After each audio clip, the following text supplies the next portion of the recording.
Fellows, thank you and may God bless you once again for joining me on Africa, my Heritage TV.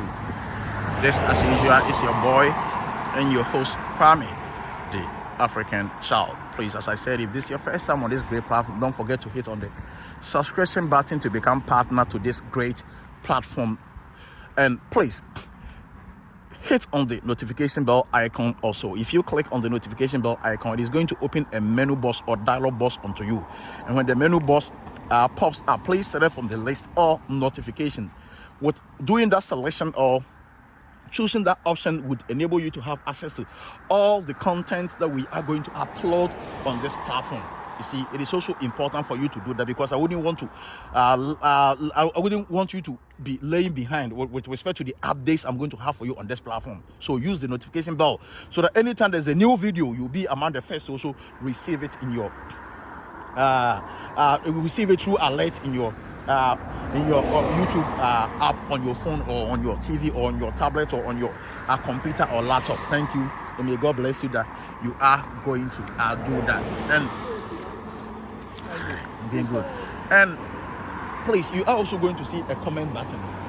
You are going to see a comment button under this video. If you think the video is good and you would also need to bring forth your suggestions and opinion to enable me to improve on its quality, improve on its education, improve on its information, improve on its entertaining aspect, then please bring forth your suggestions and comments to me through the comment button. Write to me to enable me to also know that my cherished viewers and subscribers are also on board and they are also part of whatever it is that we are doing on this platform. Because mind you, the videos on this platform are not meant to be watched by me. They are meant to be watched by my cherished viewers and subscribers. And I want to make sure intentionally that they are feeling happy, they are feeling relaxed, and they are feeling comfortable with all the videos. I want to make sure that the anticipations and expectations that you had that drove you to this platform, you are going to meet it at the end of the day. So you are seeing something here. You see, all the cars are going to stop because the cars are crossing the road. You see, because some cars are crossing the road, they have signaled the traffic system. You see, to enable all the cars that are going on all the cars that are coming to stop, to enable the cars to pass. I believe you can see. So I believe you can see some light flashing. You can see some light flashing. So that light that has been flashing simply means that a case or some children would want to cross the road, even though this road has been designated for cars or vehicles. It is also the same place that cars are supposed to use the pedestrian walk to also cross, to enable them to go from one side to the other. And should in case they want to cross, because it's a highway, it is not like in Africa that we just do things haphazardly. We just do things without not thinking about people. Here they think about people, they care about people, they put people in mind when they are planning the road network. So they put a system in place so that whenever case want to cross, they are not going to risk their precious life to be looking at the left and the right. You see, another person is also crossing. You see, as another person is also crossing, the person has signaled.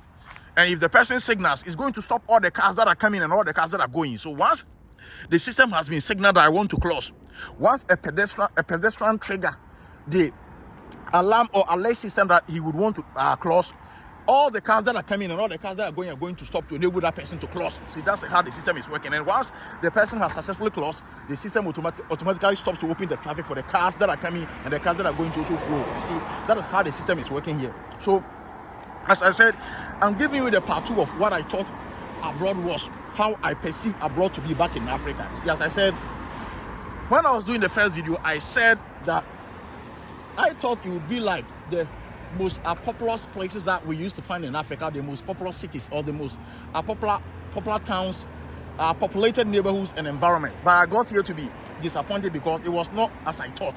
It never met my anticipations and it never met whatever I projected it to be. Why? Because if you would want to take a walk and you would want to see a lot of people, then you have to go to the big cities. So if you come to the state of Washington, we have a lot of big cities in the state of Washington. The topmost biggest cities in the state of Washington, the number one is Seattle. The number one is the city of Seattle. It's the economic and commercial capital of the state of Washington. So Seattle is the economic and commercial capital of the state of Washington. You see, that is where all the big business, all the high rise buildings, like sometimes you see my brother Chini Jonas doing videos in the city of New York, and he'll be showing you grass in Nkwa. We also have the same grass in Nkwa, the same high-rise buildings, the same tall buildings in the city of Seattle. That is the most commercial and the most financial city in the state of Washington. So if you go to Seattle, because it's like a cosmopolitan city, it's a commercial city, you're going to see a lot of people. You are going to see a lot of people because it's like a financial hub. You're going to see a lot of people because it has a lot of high-rise buildings. You're going to see a lot of people walking, commuting, and these people, you're not just walking or commuting. They are just going to work, or they have closed from work, and they're going to where they have parked their cars to go and board their cars and to also head home. You see, so notwithstanding the fact I'm saying that if you come to the smaller cities that I'm finding myself, like the city of Federal Way, you can walk on the streets of the city of Federal Way for almost about 6 hours. You're not going to meet an individual. You're not going to meet anybody because all the people that you're going to see are riding their cars. You're only going to see cars. So abroad it's about cars. Abroad it's about cars. It's about cars, and cars. Sometimes if you're fortunate and lucky enough, you see people riding by the street. You're going to see them on electric scooters. You're going to see them on electric scooters, or maybe say hoverboard, or maybe say bicycles, or maybe say skateboard. You see, maybe skateboard. Besides it, you don't see people walking. You don't see people using the sidewalk. All that you're going to see are cars. You see places with cars, community with cars, everything cars, because nobody walks in this country. I remember back in the state of Colorado, when I came to America first, I found myself in the state of Colorado. The state of Colorado was the first place that I went to. I lived in the state of Colorado for almost about 2 years before moving to the state of Washington. I remember there was a certain day. It was within the winter. It was within the winter season. The snow had already fallen. See, the snow has already fallen heavily, and even people that were even using their cars were struggling to even navigate their way through the snow. And by then I was walking, and the place that I was walking was a place called Green Valley Ranch. It's one of the neighborhoods in the state of Colorado. Green Valley Ranch. I know people that are living in the state of Colorado, living in Denver, living around these places would testify to that. There's a place, or there's a neighborhood, or there's an urban community called Green Valley Ranch. I used to live in that place, and I was just walking. You see, by then, as I was walking, then I saw a policeman behind me. He stopped the car, and he also asked me to stop. Then he came to me. He asked me, why is it I'm walking? Why is it I'm not using the bus? Why is it I'm not using the services of the Uber or the Lyft? Why is it I'm walking on this code alone? Because I don't see anybody walking. So why is it I'm walking? And I told him, I'm walking because I felt the snow is going to make my car more trouble. I'm going to find it difficult to drive through the snow, and because it's my first time experience, I wouldn't want to risk myself. And at the same time, I'm also coming back from work. My bus just stopped at this place for me to just disembark, so I'm just walking to where my house is. And he asked me a lot of questions because he wanted to be sure that I'm not homeless. He wanted to be sure that I'm not just going to die in this coldness, because they are thinking about people. They are always monitoring you. They always want to make sure that you are good, you are sound, nothing is worrying you. And I need to be able to prove to him that whatever I was telling him was true. So he had to just take me in his car. He took me in the police car. Listen, he took me in the police car. He took me in the police car. Then he went.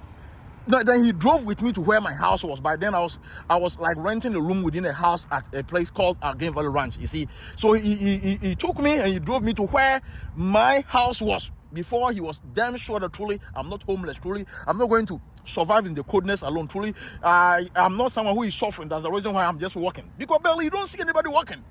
So once they see you walking, they become suspicious. And they need to reach out to you to know whether you need some help, to know whether you need to be assisted with something. So that is how the system works here, you see.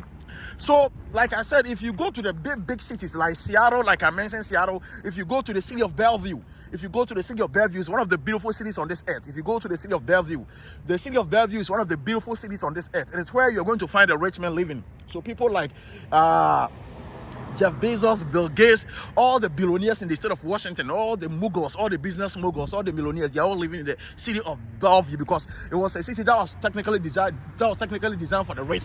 So they're all living in the city of Bellevue. So if you go to the city of Bellevue, because of how it is also economic and commercial city, you're going to see a lot of people walking, going to and fro, commuting. You see, because it's a cosmopolitan city. If you go to a city like Olympia is the state capital of Washington. If you also go to Olympia, you're going to see a lot of people walking. If you go to the city of Tacoma, too is also a business hub. It's also a commercial city.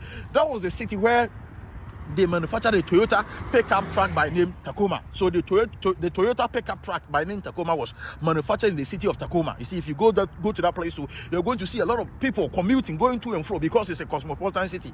And other big cities in the state of Washington, a lot of cities, other big cities in the state of Washington, you see, you're going to see a lot of people. But if you come to the traditional small cities, you're not going to see a lot of people walking, because in all those cities, the commercial activities within the city is not as compared to the cosmopolitan city. So barely all the people that you're going to see are within their cars. They are riding their cars. They are enjoying their ride. You don't see anybody walking. Even some people won't want to work out. They have the place to go and trail. So they will drive their car to go to where they need to park their car to go enter the forest to trail. So see, so that's how the system works in America here.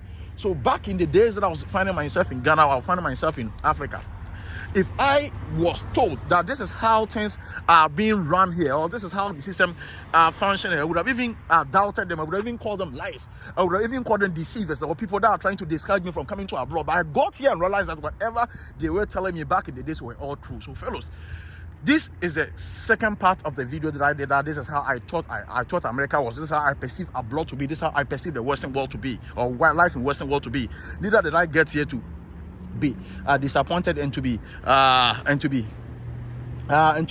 taking all my West back, and to be taking all my dreams back like I used to have it in Africa. So fellows, cherished viewers and subscribers, this would bring to the close of the part 2 of how I thought and perceived America to be back in Africa and back in my own country, Ghana. Please, if this is your first time on this great and wonderful platform, please don't forget to hit on the subscription button to become part of Africa My Heritage TV. And please, after subscribing, don't forget to also hit on the notification bell icon. If you hit on the notification bell icon, like I said and like I described to you, it's going to open a dialog box or menu box onto you. When the menu box pops up, please click on or select from the list all notifications. Doing so would enable you to receive alert on any content that we are going to upload on this platform. You're going to be among the first to also receive it in your YouTube app, or also receive the alert. Please use the comment button to bring forth your suggestions and opinions to me, so that I can improve on the quality of video for you on this great platform. Please share the video to enable you to go across all the social media platforms also, and please recommend Africa My Heritage TV to all your cherished viewers, and to recommend it to all your family, friends, colleagues at school, colleagues at work, everyone, so that together we can embark on the greater mission for this channel. Because you know, the goal, the purpose, and the idea behind this channel is to see Africa developing again, to see Africa becoming great again, is to see Africa rising up with its own glory. You see, that is the main purpose and the main goal for this channel, to make sure that the African continent is reclaiming all its lost image and all its lost glory back. You see, that is the main goal and the main idea for this channel by name Africa My Heritage TV. And we are also here to promote you, the cherished and wonderful African watching me. We are also here to promote you. You understanding? We are also here to promote you. Whatever it is that you're doing behind your closet or behind your secret, we can also bring it to the public, and also bring it to the attention of the whole world, so that it can also enable you to also have knowledge or draw attention to whatever it is that you are selling, or you're manufacturing, or you're producing, or you are inventing. Your innovations needs to be known by the world, and we can leverage on this platform to also do that. Thank you, and may God bless you that you are going to do all this. I'm much grateful to you. Please stay safe, stay protected, stay guided until the next opportunity presents itself for us to meet again. Once again, it was your boy and your host, Kwame, the African Child. Thank you, and may God bless you for your precious time and moments.